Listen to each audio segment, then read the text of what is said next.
विद्यार्थियों, आप सभी का हार्दिक स्वागत और अभिनंदन। मैं डॉक्टर विनी शर्मा आपके सामने लेकर आई हूँ अध्याय 7 समकालीन विश्व में सुरक्षा। विद्यार्थियों, सुरक्षा से क्या अभिप्राय है? खतरे से आजादी। सुरक्षा का अगर हम सीधा साधा अर्थ देखें तो इसका मतलब है खतरे से आजादी। आप इस चित्र में देख सकते हैं आप सुरक्षा को किस प्रकार से बताया गया है। इस चित्र में सुरक्षा के दो पहलू बताए गए हैं। कुछ चित्र ग्वेटामाला में चल रहे गृह युद्ध के बारे में है और इसमें हम देख सकते हैं कि माताएं युद्ध में खोए अपने बच्चों का इंतजार कर रही हैं और युद्ध में शहीद हुए लोगों को याद किया जा रहा है। और कुछ चित्र जो हैं बांग्लादेश के हैं, इसमें बाढ़ जैसी प्राकृतिक आपदा से पैदा हुई असुरक्षा को दिखाया गया है। विद्यार्थियों, खतरा कोई सा भी हो सकता है। युद्ध का खतरा भी हो सकता है, प्राकृतिक आपदाओं का भी खतरा हो सकता है। किसी भी प्रकार के खतरे के बारे में हम बात करें तो उसे निजात पाना, उसे दूर करना हमारे सामने सुरक्षा को लेकर के आता है। सुरक्षा एक राष्ट्रीय मामला न होकर के, एक व्यक्तिगत मामला न होकर के, ये पूरा ये वैश्विक मामला है कि हम सुरक्षा किस प्रकार से स्थापित कर सकते हैं। तो इस अध्याय में विद्यार्थियों हम परिचय में यही पढ़ेंगे कि विश्व राजनीति के बारे में हम पढ़ते हैं और अक्सर हमने सुरक्षा के बारे में और राष्ट्र सुरक्षा के बारे में ऐसे शब्दों को बार बार हमने सुना है। हम सोचते हैं कि इन शब्दों के अर्थ हमें मालूम है, हम विचार करते हैं सुरक्षा क्या है, इसका शब्द का अर्थ हमें मालूम है, लेकिन क्या हम सचमुच हम इन शब्दों का अर्थ मालूम है? क्या हम इसको अपने इन शब्दों के अर्थ को हम क्या परिभाषित कर सकते हैं कि सुरक्षा वास्तव में क्या है? क्या हम इसे महसूस कर सकते हैं कि सुरक्षा किससे सुरक्षा है, किसके बारे में हम बात कर रहे हैं? ये चर्चा और ये बहस जो है रोकना हो तो अक्सर इस जुमले का हमेशा इस्तेमाल किया जा सकता है। जुमले का अर्थ होता है जो बात बार बार यूज की जाती है, उसका उपयोग किया जाता है, वो जुमला कहलाता है। कहा जाता है कि ये सुरक्षा का मामला है और देश की भलाई के लिए बड़ा जरूरी है। हमेशा कोई भी कार्यवाही होती है तो उसको यह कहकर जुमले की भांति ये कहा जाता है कि ये हमारी भलाई के लिए आवश्यक है, ये सुरक्षा का मामला है, इसलिए हमें ये करना जरूरी है। और इसी के तहत जो है बहुत सारी गतिविधियां या बहुत सारी व्यवस्थाएं की जाती हैं। ऐसा कहने का मकसद ये जताना होता है कि मामला बड़ा महत्वपूर्ण और गुप्त है। मतलब जो भी कोई मामला है जिसकी सुरक्षा की हम बात कर रहे हैं तो उसका तात्पर्य क्या है कि वास्तव में वो मामला जो है इतना महत्वपूर्ण है जिसमें हमको हमारे लिए सुरक्षा की व्यवस्था की जा रही है।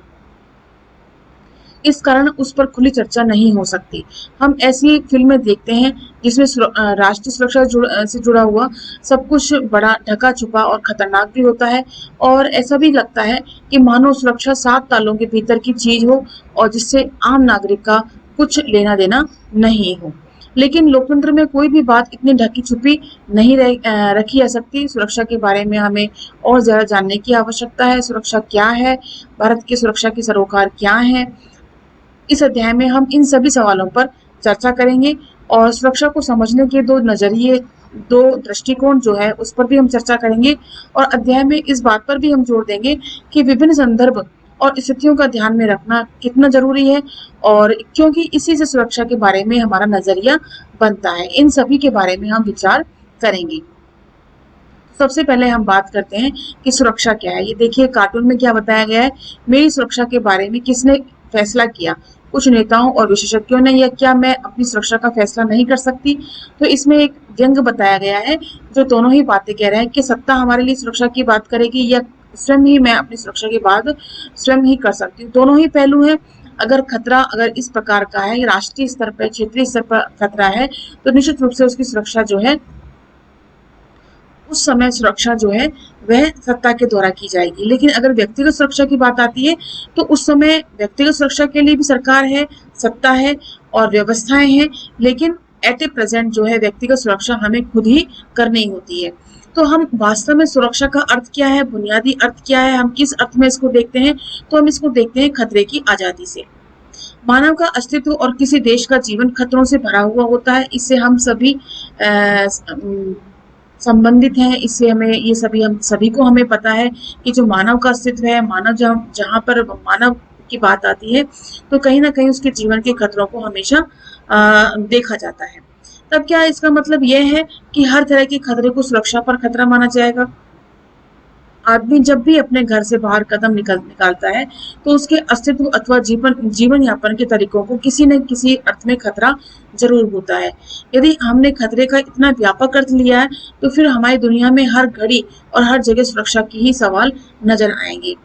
अब देखिए कितनी बड़ी बात बताई गई है कि सुरक्षा का बुनियादी अर्थ क्या है, खतरे से आजादी। और मानव का अस्तित्व जो है वो किसी देश का जीवन खतरों से भरा होता है। हर देश का देख सकते हैं हम, खतरों से भरा रहता है। व्यक्ति का जीवन है, मानव का जीवन है, तो वो खतरों से भरा ही होता है।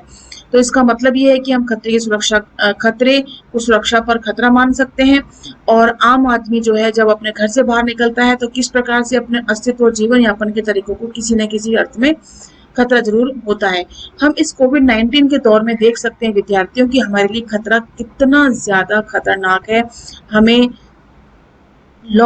हमारे लिए लॉकडाउन इसलिए लगाया गया है कि हम इस होने वाले खतरे से हम सुरक्षित रहें और हम अपने भविष्य के जीवन यापन को और अधिक उत्तम बनाने के लिए ये सभी कार्य जो हैं हम करें। जो लोग सुरक्षा विषयक अध्ययन करते हैं उनका कहना है कि केवल उन चीजों को सुरक्षा से जुड़ी चीजों का विषय बनाया जाए जिनसे जीवन के केंद्रीय मूल्यों को खतरा हो। तो फिर सवाल बनता है कि किसके केंद्रीय मूल्य? क्या पूरे देश के केंद्रीय मूल्य, या आम स्त्री पुरुषों के केंद्रीय मूल्य, क्या नागरिकों की नुमाइंदगी करने वाली सरकार हमेशा केंद्रीय मूल्यों का वही अर्थ ग्रहण करती है जो कोई साधारण नागरिक करता है? क्या तात्पर्य हुआ इसका? इसका मतलब ये हो विद्यार्थियों, ये देखिए, हमने खतरे का इतना व्यापक अर्थ लिया तो फिर हमारी दुनिया में हर घड़ी हर जगह सुरक्षा का ही सवाल नजर आएगा। इस कारण से जो लोग सुरक्षा विषयक अध्ययन करते हैं उनका कहना क्या है कि केवल उन चीजों को सुरक्षा से जुड़ी चीजों का विषय बनाया जाए, मतलब वही चीज सुरक्षा के अंतर्गत लाई जाए जिनसे जीवन के केंद्रीय मूल्यों को खतरा हो। ठीक है, केंद्रीय मूल्य मतलब सेंट्रलाइज वैल्यूज जो हैं वो अगर किसी प्रकार से खतरे के संदर्भ में आती हैं या खतरे के मतलब खतरा उनको पैदा होता है तो भी ही जाकर के हमें सुरक्षा की बात करनी चाहिए। अब हम ये कैसे निश्चित करें कि अब केंद्रीय मूल्य है क्या? क्या पूरा देश का केंद्रीय मूल्य है, या स्त्री पुरुषों का केंद्रीय मूल्य है, या नागरिकों का केंद्रीय मूल्य है? केंद्रीय मूल्य से हम क्या तात्पर्य लगाएं? तो इसमें बताया गया है कि इसके अतिरिक्त जब हम केंद्रीय मूल्यों पर मंडराते खतरों की बात करते हैं तो ये सवाल भी उठता है कि ये खतरे कितने गहरे होने चाहिए, उनका अनुपात कितना, मतलब हमारे लिए कितना ज्यादा खतरा है इस चीज का। जो मूल्य हमें प्यारे हैं कमोबेश मतलब सामान्यतः उन सभी को बड़े या छोटे खतरे होते हैं। क्या हर खतरे को सुरक्षा की समझ में शामिल किया जा सकता है? जब भी कोई राष्ट्र कुछ करता है अथवा कुछ करने में असफल होता है तो संभव है इससे किसी अन्य देश के केंद्रीय मूल्यों को हानि पहुंचती हो। जब भी राहगीर अपनी राह में लूटा जाता है, राहगीर मतलब जो अपने राह में जा रहा है, वह मुसाफिर जो है, वह व्यक्ति जो है आम आदमी के रोजमर्रा के जीवन को क्षति पहुंचाता है। अगर वह राहगीर अपनी राह में अपने रास्ते में लुट जाता है, अपने जीवन में किसी प्रकार से क्षति वह महसूस करता है तो आम आदमी के रोजमर्रा के जीवन की क्षति पहुंचती है। मतलब ऐसा नहीं है कि भाई राहगीर अपने राह में लूटा जाता है तो राहगीर जा रहा है उसको किसी ने लूट लिया, ऐसी मत नहीं है। वो जीवन में किसी न किसी प्रकार से अपनी क्षति को महसूस करता है। तो आम आदमी के लिए क्या कहा जाता है कि आम आदमी जो है अपने जीवन की क्षति को पहुंचाता है, अपने जीवन में क्षति को, जो जीवन में उसकी क्षति है वो पहुंचती है उसको किसी प्रकार से, यदि उसको खतरा होता है तो। फिर भी अगर हम सुरक्षा का इतना व्यापक अर्थ करें तो हाथ पांव हिलाना भी मुश्किल हो जाएगा अगर हर जगह हमें खतरे नजर आएंगे। तो आप कोविड-19 का जैसे मैंने आपको उदाहरण दिया और आप जानते हैं कि जैसे हाथ पैर हिलाने वाली बात है, हमें एक तरह से घरों के अंदर हम कैद से हो गए हैं। हम जैसे ही हम बाहर निकलेंगे तो हमें खतरा किसी प्रकार से हमें अपने चपेट में ले लेगा। तो ये खतरा कैसा है? ये ऐसा खतरा है एक ऐसे वायरस का खतरा है कि हम किसी भी प्रकार से इसका उल्लंघन करते हैं, किसी प्रकार से हम इनके नियमों का पालन नहीं करते हैं, सरकार के द्वारा बताए गए जो नियमों का पालन नहीं करते हैं, तो हम किसी न किसी प्रकार से हमें क्षति होगी और हो भी रही है अगर जो उनको नहीं मान रहा है। तो हम देख सकते हैं, जैसे बताया इसमें केंद्रीय मूल्य क्या है। अब केंद्रीय मूल्य हमारे लिए क्या है? सभी मनुष्यों के जीवन को बचाना सरकार का केंद्रीय मूल्य है। तो उस केंद्रीय मूल्य को देखते हुए सरकार सुरक्षा के लिए कुछ तरीके अपनाती है या कुछ नियम बताती है, कुछ अनुशासन की बात बताती है, तो हमें उसे फॉलो करना चाहिए।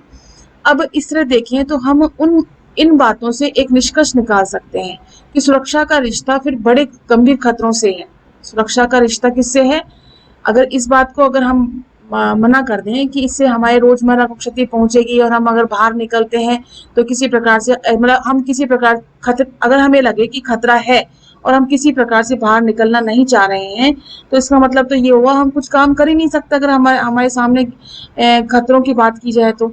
इसलिए सुरक्षा की बात है तो कौन से खतरे, जिनको रोकने के उपाय न किए गए हो या हमारे केंद्रीय मूल्य को अपूर्णीय क्षति पहुंचेगी। तो इस प्रकार से क्या बताया गया कि सुरक्षा का खतरा किसको है? सुरक्षा किसके लिए है? उन खतरों के लिए है जिनको रोकने के कोई उपाय नहीं है और वो हमारे केंद्रीय मूल्यों को अपूर्णीय क्षति पहुंचा देंगे। इसीलिए हमें सुरक्षा जो है, हमें उन खतरों से निजात पाने के लिए हमें सुरक्षा की आवश्यकता होती है या सुरक्षा होनी चाहिए। ये बातें तो ठीक है, फिर भी हमें ये स्वीकार करना चाहिए कि सुरक्षा अपने आप में भूलैया है ना, भूल भुलैया की अवधारणा है। मिसाल के लिए हम ये पूछ सकते हैं कि क्या सदियों अथवा दशकों से विभिन्न समाजों में सुरक्षा की एक समान धारणा चली आ रही है? अगर हम बात करें तो क्या वास्तव में सदियों से या दशकों से, है ना, तो एक जैसी धारणा है? नहीं, ऐसा हो तो आश्चर्यजनक ही होगा। क्यों? क्योंकि संसार में कितनी ही बातें रोज बदलती ही रहती हैं। अब ये देखिए, आप अपने शांति सेना के बारे में सुना होगा। क्या आपको लगता है कि शांति सेना का होना स्वयं में एक विरोधाभासी बात है? तो ये शांति सेना की बात बताएगी। शांति सेना के बारे में हमने सुना, जैसे कि अमेरिका जब कुवैत और इराक की बात आती है तो अमेरिका ने इराक में अपने शांति सेना स्थापित कर रखी है कुवैत से बचाने के लिए। लेकिन वो शांति सेना किस प्रकार से वहां के लोगों को खतरा पहुंचा रही है, इस बात से भी हम सभी जो है विदित हैं। ये सब चीजें हमें पता है कि किस प्रकार से शांति सेना नाम सिर्फ एक हमारे लिए भ्रामक है और एक प्रकार से वो ही हमारे लिए खतरा पैदा करती है। आगे देखें, फिर हम ये सवाल भी कर सकते हैं कि क्या किसी खास समय में विश्व के सभी समाजों में सुरक्षा की एक जैसी धारणा रहती है? यह बात भी हजम नहीं होती और आश्चर्यजनक लगती है कि करीब 200 मुल्कों के 7 अरब लोग सुरक्षा की ऐसी एक जैसी धारणा रखते हों। आश्चर्यजनक लगती है कि 200 मुल्कों के 200 मुल्क मतलब अंतर्राष्ट्रीय स्तर पर जितने भी राष्ट्र हैं, ठीक है, जितने भी राष्ट्र हैं उनके 7 अरब लोग जो हैं, है ना, अब तो जनसंख्या और भी बढ़ गई होगी, तो वो सुरक्षा की एक जैसी धारणा रखते हैं? इम्पॉसिबल है ना। ऐसे में आपको ये जानकर कोई धक्का नहीं लगेगा कि सुरक्षा एक विवादग्रस्त धारणा है। इसी बात को लेकर के सुरक्षा की विभिन्न धारणाओं को 2 कोटियों में रखकर समझने का प्रयास करेंगे, हम कोशिश करेंगे, और सुरक्षा की पारंपरिक और अपारंपरिक धारणा क्या है इसके बारे में भी हम जानेंगे कि परंपरागत आधार पर हम किस प्रकार से बाहरी और आंतरिक सुरक्षा स्थापित करते हैं और आधुनिक आधार पर यानी कि हम अपारंपरिक अवधारणा के आधार पर हम देखेंगे कि किस प्रकार से हम बाहरी और आंतरिक सुरक्षा हम रख सकते हैं। सबसे पहले बात आती है पारंपरिक धारणा की, बाहरी सुरक्षा। अधिकांशतः बच्चों, जब हम सुरक्षा के बारे में कुछ पढ़ या सुन रहे होते हैं तो हमारा सामना सुरक्षा के पारंपरिक अर्थात राष्ट्रीय सुरक्षा की धारणा से होता है। सुरक्षा की पारंपरिक अवधारणा में सैन्य खतरे को किसी देश के लिए सबसे ज्यादा खतरनाक माना जाता है। इस खतरे का स्रोत कोई दूसरा मुल्क या दूसरा देश होता है। इस खतरे का स्रोत मतलब कोई दूसरा देश किसी अन्य देश पर खतरा हो सकता है जो सैन्य हमले की धमकी देकर संप्रभुता, स्वतंत्रता और क्षेत्रीय अखंडता जैसी किसी देश के केंद्रीय मूल्यों के लिए खतरा पैदा कर सकता है।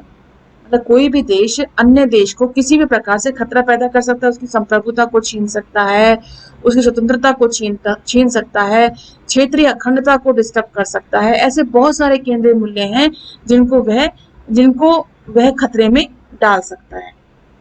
अब यहाँ पे हम वापस से कोविड-19 की बात देखें तो जैसा कि कहा जाता है कि कोविड-19 का स्रोत कौन है? चीन है ना? अगर चीन उस खतरे को वहीं पर खत्म कर देता और किसी प्रकार से अपने आप को भी सुरक्षित रख लेता और अन्य देशों को भी किसी प्रकार से खतरे में नहीं डालता, लेकिन ऐसा नहीं किया, उससे अन्य देशों को भी खतरा पैदा हो गया। अब इसी के साथ ही हम बात करते हैं कि सैन्य कार्रवाई, अब इसमें इस कोविड-19 के खतरे में सैन्य कार्रवाई कुछ नहीं कर सकती। इसके अंतर्गत तो कौन करेगा? इस खतरे से हमें कौन निजात दिला सकता है?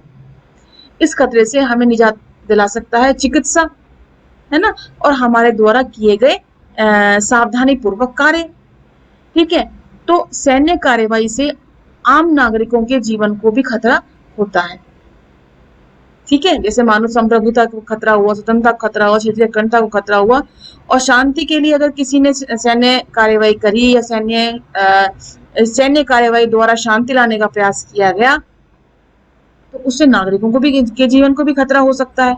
शायद ही कभी ऐसा होगा कि किसी युद्ध में सिर्फ सैनिक घायल हों अथवा मारे जाएं, आम स्त्री पुरुष को भी युद्ध में हानि उठानी पड़ती है ना। इसमें ये बताया गया है कि शायद ही कहीं ऐसा हो, मतलब ऐसा बहुत मुश्किल है कि सैनिक ही घायल होते हैं, आम जनता को कोई तकलीफ नहीं होती, आम जनता भी उसमें युद्ध में बहुत हानि उठाती है ना, बहुत ही जो है उसका उसमें अपने आप को उस युद्ध से या उन सैनिकों के माध्यम से अपने आप को क्षति पहुंचाती है। ठीक है, अक्सर निहत्थे और आम औरत मर्द को जंग का निशाना बनाया जाता है। अक्सर क्या होता है, निहत्थे जिनके पास हथियार नहीं है उनको ही सबसे पहले निशाना बनाया जाएगा। उनका और उनकी सरकार का हौसला तोड़ने की कोशिश होती है। आपने देखा होगा मूवीज में, जिसके पास हथियार नहीं है, जैसे मान लो कोई आतंकवादी है या कोई डकैत है या कोई चोर है या किसी प्रकार की डकैती कर रहा है, तो वह उनको तुरंत उसके सुरक्षा के लिए कोई ना कोई सैनिक कार्रवाई होने वाली है या पुलिस कोई आने वाली है, तो उसके लिए क्या स्थिति पैदा हो जाती है, मतलब वो क्या करता है कि वो ऐसे लोगों को अपने हाथ से दबोच लेता है या उसको पकड़ लेता है, मतलब निहत्थे लोग जो हैं जिनके पास हथियार नहीं है उसको अपनी सुरक्षा के लिए खड़ा कर लेता है और वह कैसे भी करके वो अपने आप को बाहर निकाल लेता है। ठीक है, ये पारंपरिक तरीके में हम बात कर रहे हैं। ठीक है, बुनियादी तौर पर इसीलिए जो है आम जनता जो है इसमें क्षति उठाती है, उनको हानि पहुंचती है। ठीक है, बुनियादी तौर पर किसी सरकार के पास युद्ध की स्थिति में 3 विकल्प होते हैं। आत्मसमर्पण करना, ठीक है, अपने आप को समर्पित कर देना कि भाई अब हम जो है युद्ध नहीं लड़ सकते हैं या हम लड़ना नहीं चाहते हैं, हमारी शक्ति नहीं है, हम अपने आत्मसमर्पण कर दिया। दूसरे पक्ष की बात को बिना युद्ध किए मान लेना, मतलब हमने युद्ध नहीं किया और हमने आत्मसमर्पण कर दिया कि हमें आपकी बात मान ली है, हमें किसी प्रकार का युद्ध नहीं करना। युद्ध से होने वाले नाश को इस हद तक बढ़ाने की संकेत देना कि दूसरा पक्ष सहम कर हमला करने से बाज आ जाए और युद्ध ठन जाए, मतलब शांत हो जाए, और अपनी रक्षा करना ताकि हमलावर जो देश है अपने मकसद में कामयाब न हो सके और पीछे हट जाए और हमलावर को पराजित कर देना। समझ में ही बात?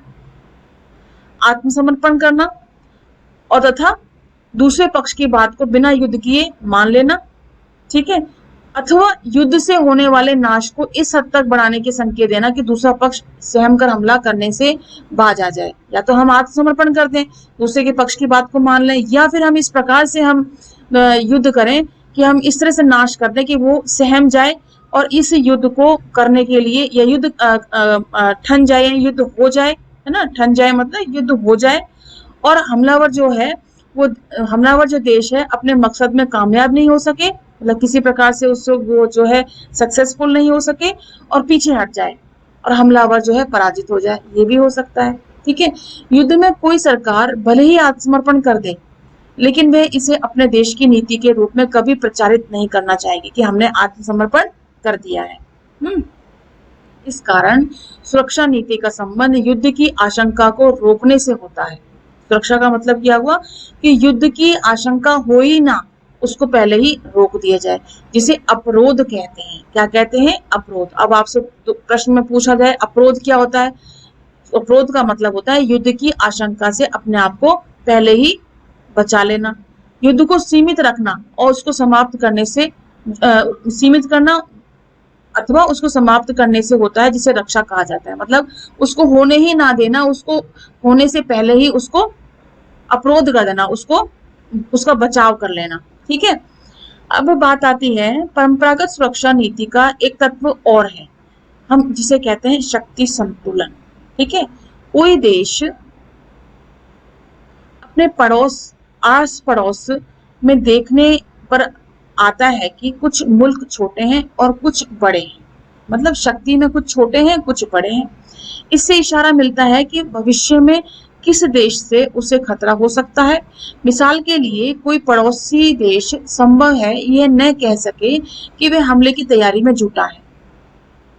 हम मिसाल के तौर पर, एक उदाहरण के तौर पर ये मान लें कि पड़ोसी देश यह न कहे कि वह हमले की तैयारी में जुटा हुआ है, हमले का कोई प्रकट कारण भी नहीं जान पड़ता, फिर भी ये देखकर कि कोई देश बहुत ताकतवर है ये भांपा जा सकता है भविष्य में वह हमलावर हो सकता है। हम देख सकते हैं, हम हमारे पड़ोसी देशों को देख सकते हैं, हम पाकिस्तान को देख सकते हैं, अवलोकन कर सकते हैं, हम चीन का अवलोकन कर सकते हैं। ठीक है। अफगानिस्तान का कर सकते हैं, नेपाल है, भूटान है, बांग्लादेश है, मालदीव है। हम हर जो हमारे आसपास सीमाओं से सटे हुए देश हैं उनको हम भली भांति समझ सकते हैं कि कौन हमारे ऊपर हमला कर सकता है, हमारी सीमा में घुसपैठ कर सकता है या कौन नहीं कर सकता है ना। क्योंकि आस पड़ोस में हमें सब दिखाई देता है, हमें समझ आता है, भले ही हम उनके मुल्क में हम जाकर के किसी प्रकार से निरीक्षण ना करें तब भी। अब बात आती है फिर भी ये देखकर कि कोई देश बहुत ताकतवर है, यह भापा जा सकता है कि भविष्य में वह हमलावर हो सकता है।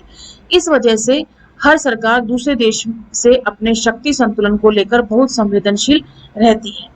कोई सरकार दूसरे देशों से शक्ति संतुलन का पल्ला अपने पक्ष में बैठाने के लिए भी जी तोड़ कर सकती है ना। जो देश नजदीक हो, जिनके साथ अनबन हो या जिन देशों के साथ अतीत में लड़ाई हो चुकी हो, उनके साथ शक्ति संतुलन को अपने पक्ष में करने पर खास तौर पर जोर दिया जाता है। तो सबसे पहले मैं आपको ये बता दूं शक्ति संतुलन है क्या। शक्ति संतुलन जैसे कि इसके नाम से ही पता चल रहा है, शक्ति में अपनी शक्तियों में, जैसे कि हमारे देश की शक्ति और अन्य देशों की शक्तियों में आपस में संतुलन हो, यानी बैलेंस हो, है ना, बैलेंस ऑफ पावर। जैसे कि हमने 11th क्लास में भी पढ़ा था कि बैलेंस ऑफ पावर जो है हमने कहाँ से लिया है, बैलेंस ऑफ पावर हमने संयुक्त राज्य अमेरिका से लिया था। ठीक है। तो बैलेंस ऑफ पावर मतलब पूरे विश्व की बात कर रहा है ये कि हम भी परमाणु शक्ति संपन्न राष्ट्र है, चीन भी परमाणु शक्ति संपन्न राष्ट्र है, अमेरिका भी परमाणु शक्ति संपन्न राष्ट्र है। अर्थात क्या हुआ कि हमारा बैलेंस जो है वो बना हुआ है। यदि हम परमाणु शक्ति का परीक्षण नहीं करते तो हम नीचे होते, हम छोटे ऐसे राष्ट्र होते जिनके पास शक्ति के भंडार कम है। ठीक है। तो इसमें शक्ति संतुलन की बात क्या की गई है, इसमें यह बताया गया है इस वजह से हर सरकार दूसरे देश से अपनी शक्ति संतुलन को लेकर बहुत संवेदनशील रहती है ना, कि हमारी भी शक्ति उसी प्रकार से बढ़े, उसी प्रकार से बैलेंस रहे जिसकी जितनी की पड़ोसी की पास है। कोई सरकार दूसरे देशों से शक्ति संतुलन का पल्ला अपने पक्ष में बैठाने के लिए जी तोड़ कोशिश भी कर सकती है, सांठगांठ भी कर सकती है। जो देश नजदीक हो, जिनके साथ अनबन हो या जिन देशों के साथ अतीत में लड़ाई हो चुकी हो, उनके साथ शक्ति संतुलन को अपने पक्ष में करने पर खास तौर पर जोर दिया जा सकता है। ठीक है। मतलब जिन देशों के साथ लड़ाई हो चुकी है उनको अपने साथ मिलाना, या जिनके साथ नहीं हुई है उनके साथ अपना संबंध बनाना, मतलब ये बैलेंस बनाने वाली बात बताई गई है। ठीक है। शक्ति संतुलन बनाए रखने की यह कवायद ज्यादातर अपनी सैन्य शक्ति को बढ़ाने की है। मतलब कवायद मतलब ये ऐसी बात की गई है इसके अंतर्गत, ये किस लिए की गई है कि अपनी शक्ति को और अधिक बढ़ाना। देखो इसमें क्या बताया गया है, जब कोई नया देश परमाणु शक्ति संपन्न होने की दावेदारी करता है तो बड़ी ताकतें क्या रवैया अख्तियार करती हैं।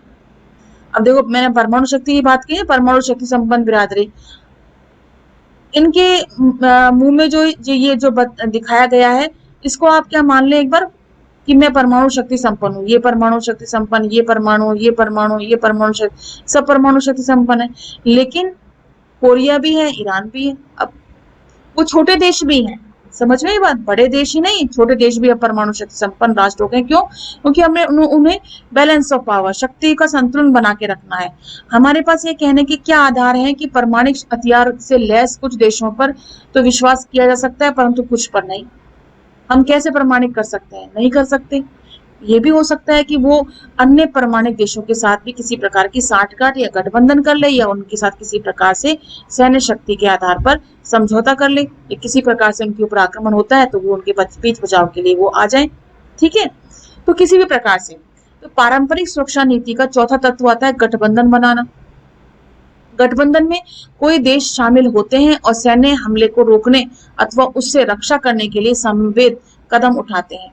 मतलब गठबंधन में कोई देश शामिल होते हैं और सैन्य हमले को रोकने अथवा उससे रक्षा करने के लिए समवेत मतलब सामान्यतः है या एक जैसे जो है कदम उठाए जाते हैं। अधिकांश गठबंधनों को लिखित संधि से एक औपचारिक रूप मिलता है। अधिकांश जो गठबंधन है वो लिखित रूप से क्या करते हैं, एक औपचारिक रूप उन्हें मिल जाता है कि हमने समझौता कर लिया है और ये औपचारिकता खत्म हो गई और हमारा गठबंधन हो गया, समझौता हो गया है। ऐसे गठबंधनों को यह बात बिल्कुल स्पष्ट रहती है कि खतरा किससे है। किसी देश अथवा गठबंधन की तुलना में अपनी ताकत का असर बढ़ाने के लिए देश गठबंधन बनाते हैं। मतलब किसी देश अथवा गठबंधन की तुलना में अपनी ताकत को बढ़ाने के लिए जो है ये सब किया जाता है। ठीक है, राष्ट्रीय हितों के बदलने पर गठबंधन भी बदल जाते हैं। राष्ट्रीय हित बदल गए तो गठबंधन राष्ट्रीय हितों पर आधारित होता है और अपने राष्ट्रीय हित बदले गठबंधन भी। आज मेरा राष्ट्रीय हित अमेरिका से है तो उसके साथ गठबंधन है। आज अमेरिका के साथ नहीं है, चीन के साथ हमारे गठबंधन बन गए। चीन के साथ हमारे गठबंधन सही नहीं है, राष्ट्रीय हित उसके साथ नहीं है तो हम किसी और देश के साथ।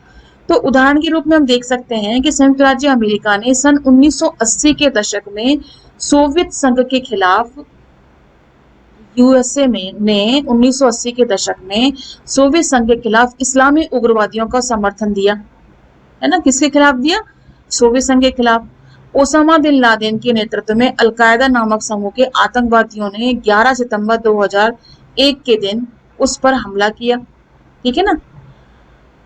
तो उसने इस्लामी उग्रवादियों के खिलाफ मोर्चा खोल दिया।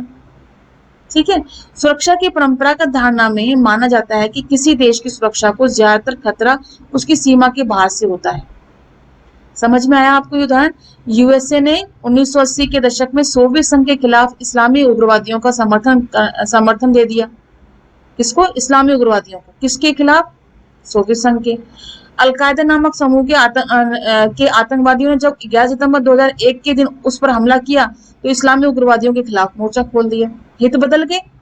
पहले इसका यूएसए का राष्ट्रीय क्या था कि मुझे सोवियत संघ के खिलाफ कार्रवाई करनी है, तो इस्लामी उग्रवादियों को समर्थन कर लिया। अब इसी इस्लामी उग्रवादियों ने जब अमेरिका पर आक्रमण कर दिया तब क्या किया? इस्लामिक उग्रवादियों के प्रति जो है अपना मोर्चा खोल दिया विरोध का। तो ये हमारे अंतर्राष्ट्रीय हित राष्ट्रीय स्तर पर क्या है उनको देख करके हमारे गठबंधन या हमारे समझौते जो हैं वो बदल दिए जाते हैं। ठीक है। सुरक्षा की परंपरागत धारणा में माना गया कि किसी देश की सुरक्षा को ज्यादातर खतरा उसकी सीमा के बाहर से होता है। तो सुरक्षा की परंपरागत धारणा है वो क्या कहती है कि हमें खतरा किससे है? हमारे बाउंड्री से, है ना, सीमा से है। इसकी वजह है अंतर्राष्ट्रीय व्यवस्था। इस निर्मम मैदान में ऐसी कोई केंद्रीय ताकत नहीं जो देश के व्यवहार बर्ताव पर अंकुश रखने में सक्षम हो। इस निर्मम मैदान में ऐसी कोई केंद्रीय ताकत नहीं है जो इस व्यवहार बर्ताव को अंकुश मतलब सीमा पे होने वाले खतरे को खत्म करने की ऐसी कोई व्यवस्था या इसमें कोई हम सक्षम नहीं हो सकते। कहीं से भी खतरा हो सकता है। आप देख सकते हैं चीन जो है किस प्रकार से भारत में घुसपैठ करने के लिए सैनिक कार्यवाहियां करता ही रहता है। किसी देश के भीतर हिंसा के खतरों से निपटने के लिए एक जानी पहचानी व्यवस्था होती है, इसे सरकार कहते हैं। ठीक है। सीमा के खतरों से निपटने के लिए जो व्यवस्था है वो सरकार है, लेकिन सरकार भी क्या कर सकती? सीमा पर तो नहीं बैठ सकती ना, वही बात। लेकिन विश्व राजनीति में ऐसी कोई केंद्रीय सत्ता नहीं जो सबके ऊपर हो।